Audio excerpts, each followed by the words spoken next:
Subscribe करें और bell दबाएं ताकि कोई खबर रह न जाए।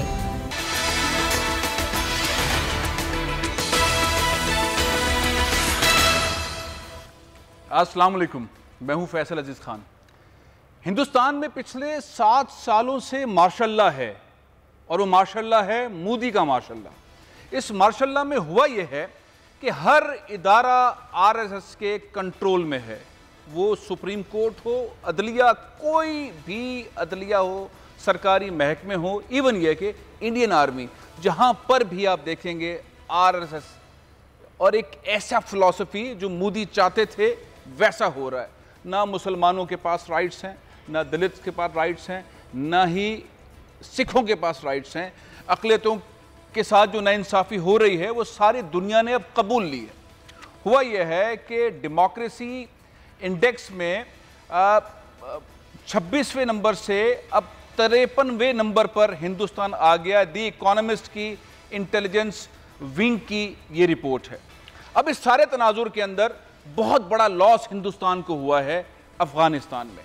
$3 अरब की इन्वेस्टमेंट ज़ाया हो गई, कोहराम मचा हुआ है हिंदुस्तान के अंदर, सूरत हाल बहुत ख़राब है। अब मामला सबसे बड़ा ये खड़ा होता है कि इस बौखलाहट में हिंदुस्तान के अंदर मोदी सरकार जो एक मार्शल के तौर पर लेकर अपने सारे सिस्टम को चल रही है, वो किस तरह निपटेगी। क्या अंदर से हिंदुस्तान के अंदर मुखालिफिन मोदी को चैलेंज करेंगे, ये सरमायाकारी जो लॉस हो गई उसका क्या होगा, और बड़ी तादाद के अंदर अलहदगी की तहरीकें हिंदुस्तान के अंदर चल रही हैं।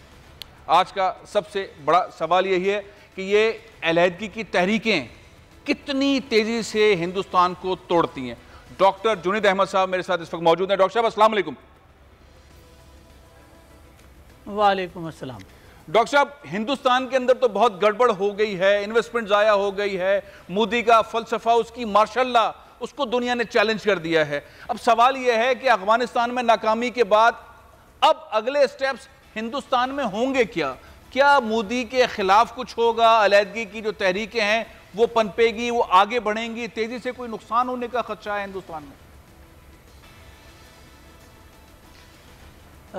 जहाँ तक मुख्तलिफ आज़ादी की तहरीकों का ताल्लुक़ है, कश्मीर है, खालिस्तान है, माउन एक्सलाइट्स हैं, आसाम है, त्रिपुरा है, तेलंगाना है, मिज़ोरम, ये इन इलाक़ों में तकरीबन ये 8 अलहदगी की तहरीकें हैं जो हिंदुस्तान में पिछले बहुत से सालों से चल रही हैं। मोदी साहब ने इन सब को बहुत अच्छी तरह से काबू किया है और हिंदुस्तान में वो उसी कंडीशन में आज पहुंच गए हैं जो वो 2002 में गुजरात में पहुंच गए थे कि वहाँ पर जब मुसलमानों का कत्लेआम हुआ तो मोदी साहब वहाँ के चीफ मिनिस्टर थे।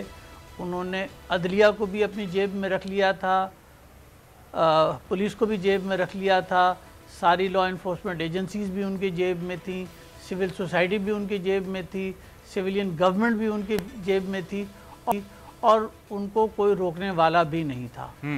एक लेफ्टिनेंट जनरल अंसारी हैं हिंदुस्तान में, उनको जब कहा गया था कि आप हिंदुस्तानी फ़ौज चली जाए और वो जाके इंटरवीन कर ले, तो उनके साथ सुनिए कैसे मज़ेदार बात हुई जी। वो अहमदाबाद अपनी फ़ौज लेके पहुंच तो गए, मगर उनके पास ट्रक ही नहीं थे कि वो अंदर जा सकें। तो मोदी साहब ने, फैसल साहब, यही सारा काम अब पूरे हिंदुस्तान में कर लिया है। मैं नहीं समझता कि इसके अंदर कोई बहुत बड़ी अंदर से तहरीक डेवलप होगी। उन्होंने इन आज़ादी की तहरीकों को बड़ी सख्ती से कुचला है। आप ये कह रहे हैं जो गुजरात के अंदर किया, जो गुजरात में हुआ था, वैसा ही अब इन 8 अलहदगी की तहरीकों के हेडक्वार्टर्स में होने जा रहा है। यानी कि मोदी कत्लेआम करने की प्लानिंग कर रहे हैं, वही कत्लेआम करेंगे जिस तरह से गुजरात में हुआ था। बिल्कुल ये भी बात है, बल्कि इसके अलावा जो हर थोड़े दिनों बाद आप वहाँ देखते हैं कि मुसलमानों के साथ क्या वाक़या पेश आ रहा है। अभी कल परसों जो वाक़या हुआ कि एक मुसलमान ने एक हिंदू लड़की से शादी कर ली, दोनों के को फांसी दे दी गई, फांसी दे दी। तो इस किस्म के वाक़यात जो आप काफ़ी 1.5 साल से रोज़ाना देख रहे हैं, इसकी तादाद में मज़ीद मुसलसल इजाफा हो रहा है और वो होता चला जाएगा। अच्छा डॉक्टर साहब, एक और चीज़ भी है कि बहुत सारे वाक़यात ऐसे हैं जहाँ मुसलमानों को गाय बेचने पर, गाय काटने पर, गाय का गोश्त खाने पर, गाय का गोश्त फरोख्त करने पर, इस पर सजाएं दी हैं, खुलेआम दी हैं। ये जो रिपोर्ट है जिसका मैंने हवाला दिया अपने इंट्रो में, द इकोनॉमिस्ट की इंटेलिजेंस विंग ने जो कहा है कि ग्लोबल डेमोक्रेसी इंडेक्स के अंदर इंडिया बहुत पीछे आ गया है, 53वें नंबर पर आ गया है, इसको दुनिया किस तरह लेगी? मैं सर इसमें ये समझता हूँ कि दुनिया इसको कोई बहुत ज़्यादा सीरियसली नहीं लेगी। अच्छा। क्योंकि जब मैं अपनी किताब इंडिया एन अपार्थाइड स्टेट पे काम कर रहा था तो मैंने 60,000 पेजेस डाउनलोड किए थे from the UN human rights commission plus various commissions of Indian government itself. 60,000 pages of atrocities in India. ये सारी बातें सारे वेस्ट को बहुत अच्छी तरह पता हैं। हाँ। मगर वो हिंदुस्तान का साथ देते हैं और देते रहेंगे। उसकी वजह 3-4 हैं। एक सबसे बड़ी वजह तो इस वक्त उनकी चाइना कंटेनमेंट पॉलिसी है और एंटी मुस्लिम और एंटी इस्लाम जो पूरा वेस्ट का पोस्चर है, ये एक दूसरी बहुत बड़ी बात है। और तीसरा, हिंदुस्तान की एक बहुत बड़ी मार्केट भी है।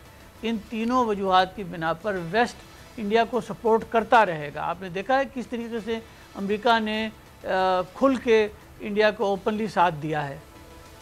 मैं एक बात और आपसे कहूँ जो कि बहुत अहम है, हिंदुस्तान का $3 बिलियन का लॉस नहीं हुआ है। हाँ। इंडिया का इससे कहीं ज़्यादा डॉलर्स का लॉस हुआ है। हाँ। उन्होंने 3.5 लाख अफगानी फ़ौज को ट्रेन किया था जी। उसमें भी हुए थे, उसमें से कुछ पैसे उन्हें मिले थे, बाकी उन्हें पैसे नहीं मिले। हाँ। उसके अलावा उन्होंने जो अपनी रा को वहाँ पे भेजा हुआ था, उनके जो जासूस वहाँ काम कर, उन सब चीज़ों पे बेइंतहा पैसा हुआ। वो वाला पैसा अलग है, वो वाला डॉक्टर पैसा अलग है। ये जो इन्होंने सरमायाकारी की ना, जो इन्होंने बनाया, बसें चलाएंगे, डैम बनाएंगे और मुख्तलिफ प्रोजेक्ट्स है, उस प्रोजेक्ट का अमाउंट 3 बिलियन है। आप बिल्कुल ठीक कह रहे हैं। रॉ के मंसूबों के ऊपर पैसा खर्च किया, अफगान आर्मी पे पैसा खर्च किया, इस तरह के जो मामला पे वो तो खैर बजट वो बताएंगे भी नहीं ना कितना बजट है। डॉक्टर साहब, मेरे साथ major general retired Ejaz Awan साहब भी मौजूद हैं। अस्सलाम वालेकुम जनरल साहब। वालेकुम अस्सलाम। जनरल साहब, जितनी बदनामी हिंदुस्तान की इस वक्त हो रही है, रिसेंट एक द इकोनॉमिस्ट का इंटेलिजेंस विंग का जो रिपोर्ट है उसमें कह रहे हैं कि उनकी डेमोक्रेसी के अंदर बड़ी तनज़ुली आई है, 26 दर्जे नीचे चली गई है, अफगानिस्तान में शिकस्त हुई है, बदतरीन शिकस्त हुई है। इस सारे सिनेरियो के अंदर एक घबराहट है हिंदुस्तान में। वो घबराहट किस एंगल में जाएगी? हिंदुस्तान में लोग कह रहे हैं, आज लफ्ज मैंने एक पढ़ा कि मोदी का मार्शल्लाह पिछले 7 साल से जारी है। मोदी बदतरीन तशद्दुद मुसलमानों पे कर रहा है, दलित्स पे कर रहा है, ईसाइयों पे कर रहा है, सिखों पे कर रहा है। अंदरूनी मंजरनामा आपको क्या नजर आता है हिंदुस्तान का? देखिए जी, अंदरूनी मंजरनामा तो पूरी कौम देख रही है। और जिस तरह अभी आप कह रहे हैं या जिस आर्टिकल का आप हवाला दे रहे हैं, जी सर, क्या हमें नहीं पता कि दलित्स के साथ, क्रिश्चियंस के साथ, मुस्लिम माइनॉरिटीज, इन सब लोगों के साथ क्या सलूक हो रहा है और किस तरह उनके नेशनल आइडेंटिटी को रिवोक कर दिया गया और फिर कश्मीर के अंदर यूएन रेजोल्यूशन को वायलेट करके जो जुल्म सितम किया जा रहा है, शहादतें देखें, रेप देखें, पैलेट गन्स का इस्तेमाल देखें, इंटरनेशनल कवानीन का डिसरिगार्ड देखें, रेजोल्यूशन का है। पाकिस्तान के साथ 2 मुआहदे थे, एक शिमला का और एक लाहौर डिक्लेरेशन का, उनको उन्होंने यकसर नजरअंदाज कर दिया। तो वहां तो एक डिक्टेटरशिप है और वो हिंदू माइंडसेट रूल कर रहा है उस सेकुलर इंडिया को जो कभी प्राइड लिया करते थे अपनी डाइवर्सिटी में और अपने सेकुलरिज्म में। अब ये दोनों चीजें उनकी कमजोरी बन रही हैं। वो डाइवर्सिटी जिसको वो कहते थे कि हम multi ethnic, multi lingual, multi religious society हैं, अब वहां पर हिंदू जहनियत डोमिनेट कर रही है और बाकी माइनॉरिटी खौफजदा हो रही है। तो इंटरनल डायनामिक्स हैं जिनको पूरी दुनिया देख रही है। लेकिन जो आप कह रहे हैं ना, ये क्या रुख इख्तियार करेगी जी, उसमें अब देखनी 2 चीजें हैं। एक इंडिया की तारीख है, ठीक है, और एक अमेरिकन प्रेशर है। अमेरिका उन्हें इस्तेमाल करता है चाइना के खिलाफ और वो उनसे वो रोल चाहता है जो कभी वो हमसे लेते रहे यूएसएसआर के खिलाफ या अफगानिस्तान में 9/11 के बाद, जो उन्होंने हमसे मांगा और जैसा ताउन हमने किया। हिंदुस्तान मेरी जाती नजर में ऐसा ताउन नहीं करेगा। उसकी इंडिकेशन ये है कि उन्होंने S-400 डिफेंस सिस्टम रशिया से डील की अमेरिका ने उन्हें पेट्रियट ऑफर की और कहा कि ये डील कैंसिल कर दें, लेकिन उन्होंने डील कैंसिल नहीं की कि हमारी पार्लियामेंट ने अप्रूव कर दी है। $85 बिलियन का एनुअल ट्रेड है चाइना के साथ, जिसमें चीपर टेक्नोलॉजी वो बेच भी रहे हैं और उधर से उनको आ भी रही है। अब अगर वो चाइना को छोड़ के अमेरिका की तरफ जाते हैं तो उनको अपनी पार्लियामेंट के अंदर एक बड़ा अप्रूवल लेनी पड़ेगी और वो इसी कवर में उन शराइत को नहीं मानेंगे जो उन्हें रीजन में आइसोलेट कर दें। क्योंकि मैं समझता हूं कि अमेरिका का जो हार्ड पावर का यूज है वो अभी दुनिया को एक्सेप्टेबल नहीं रहा और अमेरिका बुरे तरीके से नाकाम हुआ है। अब वो सॉफ्ट पावर का इस्तेमाल करने पे अगर आ जाए तो इंडिया ताउन करेगा, अगर वो ना आया तो मुझे लगता है कि हिंदुस्तान डेमोक्रेसी और पार्लियामेंट का कवर लेके पीछे हट जाएगा। तो अब ये फिर प्रोपेगेंडा क्यों हो रहा है? मैं समझता हूँ अमेरिका कर रहा है, क्वेश्चन कर रहा है डिप्लोमेटिकली एंड पॉलिटिकली, एक नैरेटिव वो लॉन्च कर रहे हैं कि आपके खिलाफ ये बातें हो सकती हैं। तो अगर वो कोर्स करने में कामयाब हो जाते हैं तो वो अपना मतलब निकाल लेंगे, और अगर वो नाकाम रहे तो फिर शायद इंडिया उनकी तमाम शराइत नहीं मानेगा। इसके अलावा इंडिया के खिलाफ मुझे कोई बड़ी मूवमेंट नजर नहीं आती। अच्छा सर, जनरल साहब मैं डॉक्टर जुनैद साहब से सवाल करता हूँ, उसी सवाल का जवाब मैं आपसे भी चाहूँगा।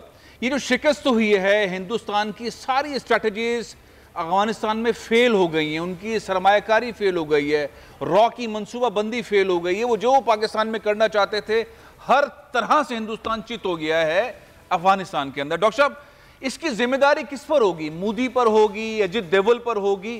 कौन जिम्मेदार है ये रुसवाई जो हुई है हिंदुस्तान की? और मैंने ये नहीं कह रहा कि पाकिस्तान की कामयाबी हुई है, अभी मैं उस चीज को डिस्कस नहीं कर रहा, लेकिन जो नाकामी हुई है उसका जिम्मेदार मोदी है, उसका जिम्मेदार अजित डोवाल है, और जो इतनी तनकीद हो रही है हिंदुस्तान के अंदर, इसका क्या एंड क्या होगा? तो ये बात कि हिंदुस्तान की ये खाली ये मोदी ही नहीं था जिसने ये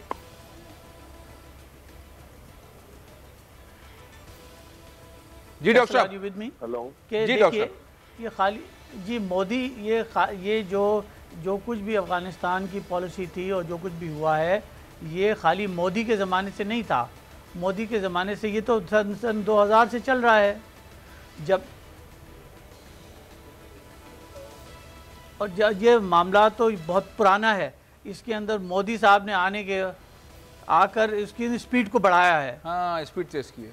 तो इसकी जिम्मेदारी किस पर आयद होगी कि ये सारी नाकामी मोदी पर ही होगी? अजित डोवाल साहब के जो क्लिप्स हैं, बड़े खतरनाक क्लिप्स हैं, उन्होंने एडमिट किया है और वो तारीफ भी कर रहे हैं पाकिस्तानी जर्नल्स की। जिम्मेदारी तो किसी पर हिंदुस्तान आयद करेगा ना अपने लोगों में। देखिए, उनके यहाँ हिंदुस्तान के यहाँ भी जिस किस्म की डेमोक्रेसी है वो आपको भी और मुझे भी दोनों को पता है, वो बात मोदी साहब के ऊपर फिर भी नहीं जाएगी। और आप देख लेंगे कि ये हिंदुस्तान में भी स्कटल हो जाएगा, क्योंकि वहाँ की जुडिशरी भी इन्हीं के कंट्रोल में है, उनका मीडिया भी टोटली ब्राह्मणिक मीडिया है जिसको बीजेपी और आरएसएस टोटली कंट्रोल करता है। उनकी सुप्रीम कोर्ट को भी कंट्रोल करता है। तो ये मामला, और पार्लियामेंट पे तो कंट्रोल है ही, तो ये मामला स्कटल हो जाएगा, आप देखिएगा। अच्छा, एक और ओपिनियन लेते हैं। डॉक्टर तलत वजारत बैनुल-अक़वामी अमूर की सर हैं। डॉक्टर साहिबा अस्सलाम वालेकुम। वालेकुम अस्सलाम। डॉक्टर साहब, ये जो मंजरनामा है, हिंदुस्तान की नाकामी अफगानिस्तान में, माली तौर पर वो नुकसान हुआ है, उसकी स्ट्रैटेजी सारी फेल हो गई है, बैकफुट पे चला गया है। अंदर का हिंदुस्तान का मंजरनामा इस वक्त आप क्या देख रही हैं? मोदी प्रेशर में है, उनकी एडमिनिस्ट्रेशन प्रेशर में है, वो क्या आप कर सकते हैं? नेक्स्ट वो क्या करेंगे? जी हाँ, मेरा ख्याल है कि ये उनकी जितनी अमेरिका की नाकामी है, शिकस्त है, उतनी ही इंडिया की शिकस्त है। उनका जो इन्वेस्टमेंट था उसका जिक्र अभी थोड़ी देर पहले आप लोग कर रहे थे। वो हालांकि तालिबान जो नई गवर्नमेंट है अफगानिस्तान की, उन्होंने कहा है आप ये प्रोजेक्ट्स कंप्लीट कर सकते हैं, इसलिए क्योंकि ये अफगानिस्तान के अवाम के लिए अगर है तो आप कंप्लीट कर सकते हैं। लेकिन इंडिया इनको, मेरा ख्याल ये नहीं करेगा कि उसमें तो ये सब एक प्रीटेक्स्ट बनाया हुआ था। असल मकसद इसका ये था कि अफगानिस्तान की सरजमीन से वो पाकिस्तान के अंदर दहशत गर्दी कर रहे थे। जी हाँ। और इस दहशत गर्दी का एक जवाब के तौर पे वो अफगानिस्तान में वजाहत कर रहे थे कि उन्होंने ये प्रोजेक्ट कंप्लीट किए। मेरा ख्याल है कि अभी वो दो चीजें करेंगे मेरे ख्याल में। एक, वो जो नॉर्दर्न अलायंस से उन्होंने दी, उसमें वो गालिबन पंशेर वैली में कोशिश करेंगे कि किसी न किसी तरह अफगानिस्तान को डिस्टेबलाइज करें उसके थ्रू। अच्छा। और वो पाकिस्तान में भी टेररिज्म करते रहेंगे। अभी फिलहाल आप देखें वो दो जगह रहते। ये जो उन्होंने बनाई हुई थी एक पोर्ट चाबहार, वहां से उसको एक अड्डा बनाया हुआ था उन्होंने पाकिस्तान के खिलाफ। वहां से ही वो क्या नाम था उस टेररिस्ट का, कुलभूषण यादव, वो वहां से आया था। फिर अफगानिस्तान को भी वो इस्तेमाल कर रहे थे, हामिद करजई के दौर में भी, अशरफ गनी के दौर में भी। जी, वो उनका अब उन्हें देखिए उनके हाथ से निकल गई है। और ईरान के थ्रू भी शायद अब वो इतनी आसानी से ना कर सके, क्योंकि चाइना जो है वो ईरान को ले रहा है अपने BRI के प्रोजेक्ट में। गालिबन शायद ईरान सीपेक ज्वाइन कर ले और उसका नाम फिर गालिबन और ईरान का भी ऐड कर दिया जाएगा उसमें। तो लेकिन भारत की मेरा ख्याल है अब पूरी कोशिश रॉ की होगी कि डिस्टेबलाइज करे। पहले वो खाली पाकिस्तान को करना चाह रहे थे। जब अमेरिकन ने इंडिया ईरान से निकल जाएंगे तो वो स्पॉइलर के तौर पे सामने आए। उन्होंने कोशिश की कि वहां अफगानिस्तान में टेररिज्म करके रोका जाए अमेरिकन विड्रॉल, उसमें नाकाम हो गए। तो मैं तो यहाँ तक कहूंगी इसको इन्वेस्टिगेट करना चाहिए। मेरे जो पिछले दिनों काबुल एयरपोर्ट के 2 गेट्स पे हुआ है, आईसिस का नाम लगाया गया है। हो सकता है आईसिस हो, आईसिस भी CIA। लेकिन ये बात आपकी बहुत वैलिड है। लगता है ऐसे ही कि जिस तरह हिंदुस्तान पाकिस्तान में कर रहा था वो अफगानिस्तान में भी करेगा। एजाज अवन साहब, हम अगर 2, 3, 4 बड़े स्टेप्स कैलकुलेट कर रहे हैं हिंदुस्तान के पाकिस्तान के खिलाफ, अब क्या हिंदुस्तान कर सकता है, तो आपके ख्याल में वो 3-4 स्टेप्स क्या हो सकते हैं? देखिए, पहली बात तो ये है कि इस वक्त इंडिया बैकफुट पे चला गया है और उसकी वजह ये है कि वो जो थर्ड कंट्री लॉन्चेस कर रहे थे, जिसका भी डॉक्टर साहबा बात कर रही हैं, ईरान की सरजमीन को इस्तेमाल कर रहे थे। जिस तरीके से कुलभूषण यादव को एक फॉल्स आइडेंटिटी देके पहले कारोबार के लिए भेजा, उसका नाम गलत, उसका वीजा ईरान का लिया और बाद में पाकिस्तान के अंदर लॉन्च किया और फिर अफगानिस्तान की सरजमीन को वो हमारे खिलाफ इस्तेमाल किया। वो प्लेटफॉर्म वो अपनी हमाकत और एक्सट्रीमिस्ट सोच की वजह से लूज कर चुके हैं, क्योंकि उन्होंने तमाम अंडे अफगानिस्तान में एक टोकरी में डाल दिए थे। अब जब उनको ये प्लेटफॉर्म डिनाई हो गए हैं तो डायरेक्ट अगर वो किसी किस्म की पाकिस्तान के अंदर इन्वॉल्वमेंट करते हैं तो मेरे ख्याल में पाकिस्तान की इन्वेस्ट और रिस्पांस की कैपेबिलिटी इंडिया से कहीं ज्यादा है। और पहले ईरान, अमेरिका का हमारे पड़ोस में बैठे हुए होना और हमारे ऊपर मुसलसल एक प्रेशर था जो रॉ एंड NDS जनरेट कर रहे थे। हमारी 2 लाख के करीब आर्मी कमिटेड थी अफगान बॉर्डर के ऊपर, हम इसकी फेंसिंग कर रहे थे।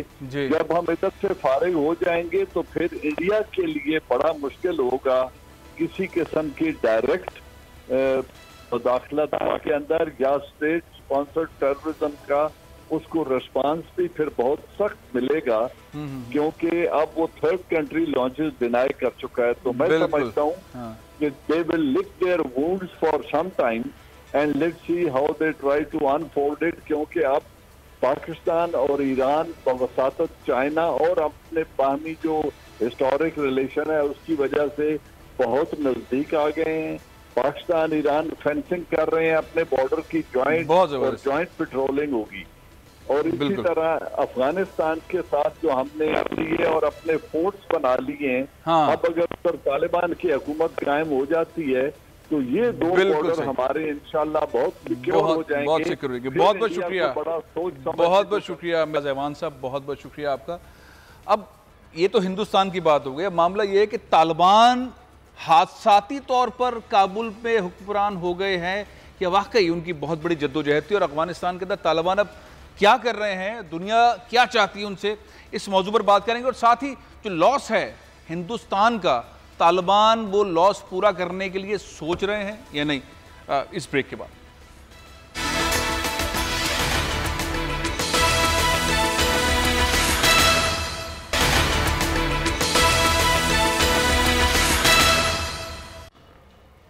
Welcome back. हिंदुस्तान तो सदमे में है, चीखो पुकार मीडिया पर बहुत हो रही है। अब जो कुछ भी हुआ है हिंदुस्तान में और जो कुछ होना है उसकी पॉसिबिलिटीज हमने डिस्कस कर ली, लेकिन इंपॉर्टेंट मामला ये कि तालिबान किस तरह बिहेव कर रहे हैं और दुनिया उनसे क्या चाहती है। एक बड़ा सवाल, उससे बड़ा सवाल ये है कि अमेरिका चला गया लेकिन बहुत सारे हथियार छोड़ गया है। C-130 तैयारे छोड़ गया है, सेस्ना तैयारे छोड़ गया है, लाखों के हिसाब से असलहा बारूद छोड़ गया है। ये जो छोड़ गया है इसका क्या बनेगा? एयरफोर्स मतलब तकरीबन तैयारे अगर काउंट किए जाएं तो तकरीबन 60-70 के करीब छोटे बड़े जहाज़ हैं, इसी तरह 100 से ज़्यादा हेलीकॉप्टर्स हैं, बहुत सारा असलहा, बहुत सारे इक्विपमेंट्स हैं। डॉक्टर जुनेद, ये तालिबान से उम्मीदें ज़्यादा रखी जा रही हैं, दुनिया जो चाहती है तालिबान वैसा ही करेंगे, तालिबान सख्त शरीयत नाफिज कर रहे हैं। आप अगर मंजरनामा देखें, अगर 6 महीने बाद तालिबान किस स्ट्रेंथ के साथ अफगानिस्तान में होंगे, आपको क्या नजर आता है? तो देखें, ये जो फिगर है वो 88 बिलियन डॉलर्स है। 200 से ज़्यादा तो हवाई जहाज़ और तैयारे हैं, 70,000 गाड़ियां हैं, 6 लाख से ज़्यादा स्मॉल वेपन्स हैं। अच्छा, इनसे रिलेटेड सारे स्पेयर्स भी हैं और एमुनिशन भी है। ये सब चीज़ें अमेरिका छोड़ के भागा है जी। मैं the way the world is looking at Taliban, I look at Taliban differently. अच्छा, अगर तालिबान ने, और मैं नहीं समझता कि वो सारी दुनिया की इतनी ज़्यादा बात मानेंगे कि आप ये भी कर दें, वो भी कर दें, आपकी शक्लें भी बदल जाएं, आपके कपड़े भी बदल जाएं, आप हमारी जैसी बातें करें, वो नहीं करेंगे। I don't think so. I think ये इनमें से कुछ लोगों से मुलाकात भी है, ये इनका किरदार, और ये बिके हुए लोग नहीं हैं। ये जो बिके हुए लोग होते हैं वही फिर अमेरिका और वेस्ट वगैरह की बात मानते हैं। अगर आपको याद हो, जब इमाम खुमैनी ने ईरान को टेक ओवर किया था तो उन्होंने कितने अरसे तक अमेरिका को घास नहीं डाली और अभी भी नहीं डालते, और जिसकी वजह से अमेरिका ने, जो मुझे अच्छी तरह याद है 79 में जब ईरानियन हॉस्टेज टेकिंग क्राइसिस भी चल रही थी जी, तो उस वक़्त भी अमेरिका ने जितना प्रेशर डाल सकते थे ईरान पे डाला था, मगर इमाम खुमैनी और उनकी गवर्नमेंट डटी रही थी। इसी तरह से मैं समझता हूँ कि तालिबान भी अपनी पोजीशन पर डटे रहेंगे, क्योंकि इन्होंने लेट 90s में जब अफ़गानिस्तान को टेक ओवर किया था तो अफ़गानिस्तान का बहुत बुरा हाल था। वहाँ पर कितने 10 साल हो गए थे कि अंदरूनी खाना जंगी चल रही थी, जिसके अंदर बुरहानुद्दीन रब्बानी और अहमद शाह मसूद और वगैरह वगैरह ये सब आपस में लड़ रहे थे, और तालिबान ने इन सब को कंट्रोल करके अपनी गवर्नमेंट बनाई थी। अब पोजीशन उसे बहुत बेहतर है, उनके पास एक गवर्नमेंट भी मतलब गवर्नमेंट की मशीनरी भी एग्जिस्ट करती है और इक्विपमेंट भी है, और मेरा ये ख्याल है कि अब उन्होंने काफ़ी कुछ सीख भी लिया है। हाँ। और उन्होंने, लेकिन वो चलेंगे अपनी मर्जी से, और अच्छे किए हैं, वो दुनिया के कहने पर नहीं चलेंगे जी, नहीं चलेंगे वो। मैं नहीं समझता कि वो आपके साथ जैसी बातें कर रहे हैं वो करते रहेंगे। हाँ। मगर उन्होंने करेंगे अपनी, और बाकी अरब मुल्कों की तरह और जो बहुत से मुसलमान मुल्क हैं उनकी तरह बिहेव नहीं करेंगे। हाँ, यूएई और सऊदी अरब की तरह नहीं, लेकिन दिलेर अंदाज में चलेंगे। डॉक्टर तलत वज़ारत साहिबा, ये जो पाकिस्तान में तालिबान का खौफ नहीं है, पाकिस्तान में खौफ क्यों नहीं है? एक वक्त था हमारे यहाँ इतने धमाके, हमने 70-80 हज़ार जानों की कुर्बानी दी है, हमारे यहाँ इतनी दहशतगर्दी होती थी, और तालिबान एक ज़माना था इस्लामाबाद के आ गए हैं और इस्लामाबाद पहुंचने वाले हैं, खौफ था। अब खौफ क्यों नहीं है? क्या वजह है कि पाकिस्तानी हुकूमत भी आवाम भी खौफ में नहीं है? देखिए, अफगानिस्तान से हमें कोई खतरा नहीं है। तालिबान जो है वो पाकिस्तान के दोस्त हैं और उन्होंने वादा किया है कि किसी भी नेबरिंग कंट्री, पड़ोसी मुल्क के खिलाफ अपनी जमीन को इस्तेमाल नहीं होने देंगे। हमें खतरा था अशरफ गनी की हुकूमत से। वो लोग पाकिस्तान में इंडिया के कहने पे टेररिस्ट भेज रहे थे, दहशतगर्द भेज रहे थे।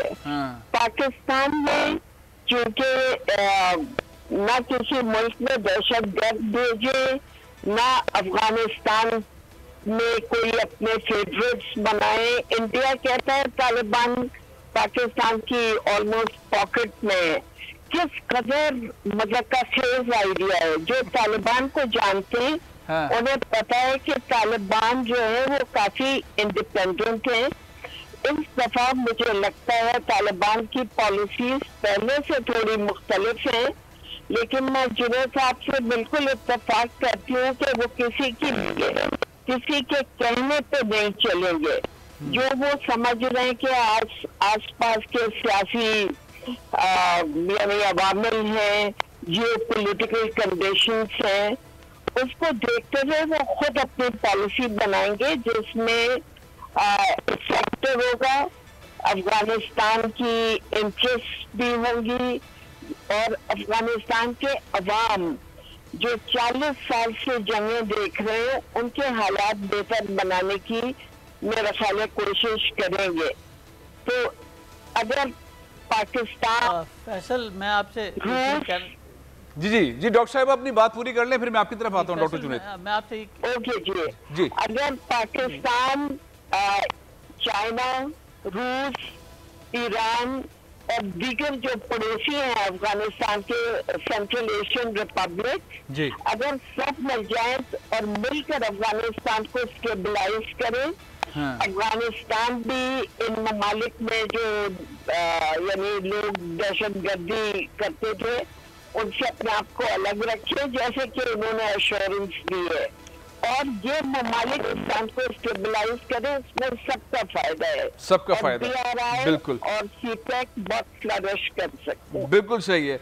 डॉक्टर जुनैद, आप जवाब भी दीजिएगा जो आप कहना चाह रहे हैं, लेकिन मैं एक सवाल और कर लेता हूं कि सिर्फ तालिबान थोड़ी है अफगानिस्तान में, दाइश है, आईएस है, और बहुत सारे ऐसे गिरोह अब तक मौजूद हैं जो पाकिस्तान में दहशतगर्दी करते रहे। टीटीपी है, तालिबान ने ये तो कह दिया हमारी सरजमीन इस्तेमाल नहीं होगी, लेकिन उनके खिलाफ एक्शन का तो उन्होंने ऐलान नहीं किया है। तो हिंदुस्तान दोबारा या कोई और फोर्स दोबारा वो पाकिस्तान के खिलाफ इस्तेमाल कर सकती है, ऐसे चांसेस आपको नजर आते हैं? डॉक्टर जुनैद, देखिए फैसल, आप एक बात बहुत अहम है जो भूल रहे हैं। जी प्लीज। वो ये है कि Pakistan is one of the few countries which had recognised the Taliban government, और वो बात वो भूले नहीं होंगे। और मैं नहीं समझता उसके बाद इमरान खान साहब कितने सालों से वही बात कह रहे हैं जो कि अमेरिका जिसको मानने पर मजबूर हुआ। और इमरान खान साहब की पर्सनल कैपेसिटी में भी और पाकिस्तान ने भी तालिबान की हर तरह से मदद की है, ये इसको हमें भूलना नहीं चाहिए। ठीक है। जो पाकिस्तान में 60, 70, 80 हज़ार लोगों की जानें ज़ाया हुई और मुशाहदतें हुई हैं, उसके अंदर तालिबान शामिल नहीं थे, उसमें टीटीपी शामिल था, और उसके अंदर आईएस और दाइश। प्लीज़ याद रखें कि ये दोनों अमेरिका ने बनाए, इराक में ये दोनों अमेरिका ने बनाए, और अमेरिका इनको फंड करता रहा है, और मुजाहिदीन को भी अमेरिका ने फंडिंग की थी। तो ये साला जो असला छोड़कर गया है अमेरिका, इतना सारा जो असला छोड़कर गया है, इनके लिए तो नहीं छोड़ गया है? नहीं, वो तो सर पे पांव रखकर भागे। और इतने बेवकूफ़ हैं, ट्रंप ने तो ये कह दिया था कि 1 मई को हम चले जाएंगे। तो भाई अगर 1 मई को उन्होंने चला जाना था तो आपको चाहिए था ना कि आप तैयारी शुरू कर देते। अपनी चीज़ों को निकालते वहाँ से, वो आपने क्यों नहीं किया? अच्छा, और ये उसके बाद ये बाइडन ने आने के बाद ये कहा था कि हम 11 सितंबर तक चले जाएंगे, तो तुम सो क्यों रहे थे? सही। तो तुमने अपनी चीज़ों को क्यों नहीं निकाला? तो ये सवाल तो ये खड़ा होता है ना कि अगर आईएस और दाइश अमेरिका के कहने पर चल रहे हैं तो ये सारा असलहा कहीं उनके लिए तो नहीं छोड़ा हुआ ताकि तालिबान और दाइश के दरमियान जंग जारी रहे और अमेरिका देखता रहे? नहीं, ये वो कोशिश तो अमेरिका की ये होगी जी, मगर मैं नहीं समझता, क्योंकि देखिए तालिबान की गवर्नमेंट और तालिबान में और अफगानियों में एक बहुत बड़ा फ़र्क है। तालिबान की बेसिक स्ट्रेंथ उनकी प्रेजेंस है इन दी रूरल एरियाज, और rural area is what 85% of Afghanistan. तो वहाँ उनकी स्ट्रेंथ है और वहाँ से उनकी पूरी सपोर्ट भी है। इसीलिए अफगान आर्मी ने उनके खिलाफ नहीं लड़ा, क्योंकि Afghan army is not come from Kabul and from Mazar Sharif and from Kandahar and Jalalabad only. वो तो रूरल एरिया से आई थी, उन्हें पता था कि वो रूरल एरियाज में कैसे जाएंगे वापस। सो आई डोंट थिंक सो कि इंशाल्लाह, मुझे इस बात पे बड़ा यकीन है कि तालिबान अमेरिकन फंडेड दाइश और अमेरिकन फंडेड आईएसआईएस को भी कंट्रोल कर लेंगे। अच्छा, और ये इंशाल्लाह आप, और जो उन्होंने जो ये कहा था कि टीटीपी को लिए उन्होंने खिलाफ एक्शन लेने के लिए तो नहीं कहा, अब हम उनसे क्या एक्सपेक्ट करें कि वो दुनिया की हर चीज़ पहले 10 दिन में ही कर देंगे? अच्छा, 10 दिन में नहीं करेंगे। असल में डॉक्टर जुनैद, सबसे बड़ा सवाल पाकिस्तानियों के लिए ये है कि होगा क्या? तालिबान जब बाकायदा तौर पे सारे सिस्टम पे छा जाएंगे, दुनिया को कोई जवाब देते हैं नहीं देते हैं, किसी की बात मानते नहीं मानते, लेकिन असल मसला ये है कि पाकिस्तान के साथ किस तरह बिहेव करेंगे। और ये जो कारिंदे बैठे हुए हैं इंडिया के, टीटीपी बैठी हुई है, दाइश बैठी हुई है, अगर ये प्रैक्टिकली पाकिस्तान के खिलाफ शुरू हो गए किसी भी मौके पर, तो फिर तालिबान खामोश रहेंगे, एक्शन करेंगे, क्या करेंगे? मेरा ख्याल है कि तालिबान एक्शन करेंगे। अच्छा, एक्शन करेंगे, क्योंकि उन्हें पाकिस्तान की भी सपोर्ट की ज़रूरत है, चाइना की भी सपोर्ट की ज़रूरत है, और उन्हें सेंट्रल एशियन रिपब्लिक्स की भी सपोर्ट की ज़रूरत है। वो ये नहीं होगा इंशाल्लाह, and they will continue to support Pakistan in a very positive manner. मैं आपको ये भी बता दूं कि इस वक्त भी जो मेजर असिस्टेंस तालिबान की गवर्नमेंट की हो रही है वो पाकिस्तान से ही हो रही है। आपकी फूड की प्रोडक्ट्स कौन दे रहा है? पाकिस्तान, और उनको बहुत सी बातें कौन समझा रहा है? ये सब कुछ पाकिस्तान की तरफ से ही हो रहा है। And I am quite sure कि they will continue to respect Pakistan integrity. Last minute है डॉक्टर साहिबा, मैं डॉक्टर तलत वजारा साहिबा का भी इस पे इनपुट ले लेता हूँ। डॉक्टर साहिबा, आपका टेक किया है, अगर कोई दहशतगर्दी का वाकया हुआ, तालिबान तहस नहस कर देंगे टीटीपी को, दाइश को, आईएस को नहीं छोड़ेंगे आपके ख्याल में? जी हाँ, मेरा ख्याल है कि वो टीटीपी, दाइश, इन सारी ये जो अमेरिका की क्रिएटेड ऑर्गेनाइजेशन हैं, पार्टीज हैं, आपको तो यानी अब तो ये एविडेंस मौजूद है कि अमेरिका ने किस तरह फंडिंग की, रॉ ने टीटीपी की फंडिंग की। तो ये सारी जो है ये एक्सपोज हो चुकी है ऑर्गेनाइजेशंस, और अगर ये कोई स्टेप लेती है और कोशिश करती है कि तालिबान की गवर्नमेंट के तहत, तो मुझे भी यकीन है कि तालिबान इस पे एक्शन लेंगे। कभी मैं सुनती हूँ कि तालिबान ने अभी तक कोई एक्शन नहीं, अभी 2 हफ्ते हुए मेरा ख्याल है, 15 अगस्त को उन्होंने टेक ओवर किया, तो उन्हें अभी मौका ही नहीं मिला है अभी स्टेबलाइज हो जाए। बिल्कुल ठीक, बिल्कुल ठीक, बिल्कुल ठीक। ये बात हमारे दोनों मेहमान कह रहे हैं कि अगर कोई पाकिस्तान पे हमला हुआ टीटीपी की तरफ से, दाइश की तरफ से, आईएस की तरफ से, तो यकीनी तौर पर तालिबान टीटीपी के खिलाफ, दाइश के खिलाफ, आईएस के खिलाफ भरपूर एक्शन करेंगे, और शायद फिर ये रहे ना, टीटीपी बचे ना। एक गलती टीटीपी की उसका खात्मा ला सकती है, खात्मा कर सकती है। प्रोग्राम यहाँ ख़त्म कर रहा हूँ, इंशाल्लाह कल फिर हाजिर हूँगा। इजाज़त दीजिए। पाकिस्तान जिंदाबाद।